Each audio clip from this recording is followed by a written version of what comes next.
York, Dean fan David Lohr conducts a walking tour to show people the places where Jimmy lived and played. A few years ago, when Mr. Lohr started the tour, 8 people showed up. This year, there were more than 100. Each year, Jimmy's fans continue to come to his hometown on the anniversary of his death. It has now turned into a 3-day event, complete with a street fair, antique car parade, and a James Dean look-alike contest. In 1987, on the 32nd anniversary of his death, over 20,000 people came from all over the country and the world. James Dean's presence is stronger now than at any other time since the 50s. His image appears everywhere and on almost everything. He left us with an attitude, a style, and a face that was so commanding, so timeless, it has now become part of our culture. February 8th, 1931, James Byron Dean is born in Marion, Indiana, during one of the darkest years of the Depression. Millions of workers are unemployed. Thousands have lost their homes and are relegated to bread lines and soup kitchens. The Deans are more fortunate.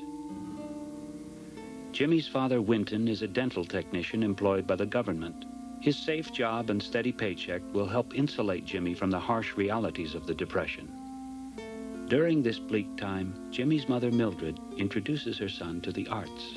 She reads him her favorite poems, and as soon as he is old enough, she sends him for dancing lessons. Theirs is a very special relationship. As an only child, Jimmy receives a great deal of his mother's love and attention. When Jimmy is 5 years old, the government transfers his father to Los Angeles, California. In 1939, 3 years after the Deans moved to California, Jimmy's mother becomes ill with cancer.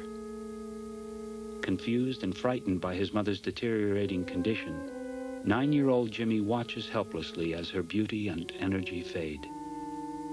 July 14th, 1940, 29-year-old Mildred Dean dies. Jimmy is devastated. Without his mother to care for him, it's decided that Jimmy should return to Indiana. His father will remain in California, and their relationship will never again be close.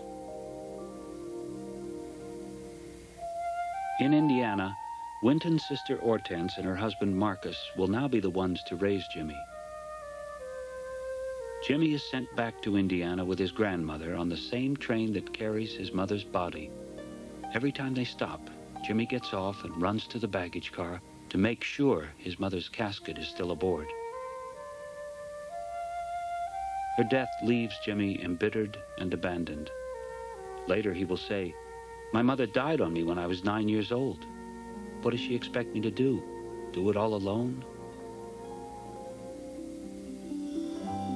When Jimmy arrives at his aunt and uncle's farm, the Winslows do whatever they can to help him get over his loss. As the months pass, Jimmy slowly accepts his new life on the farm.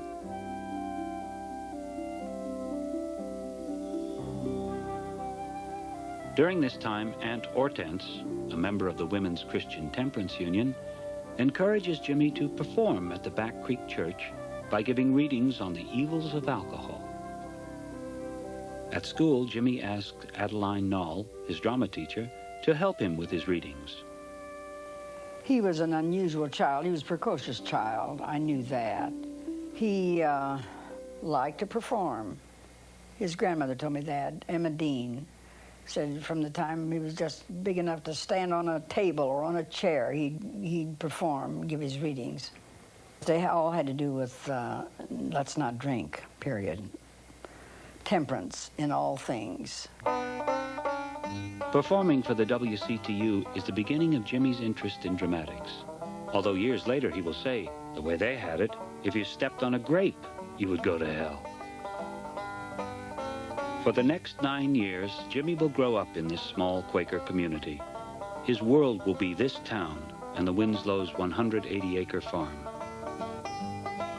At school, Jimmy's diverse interests begin to show.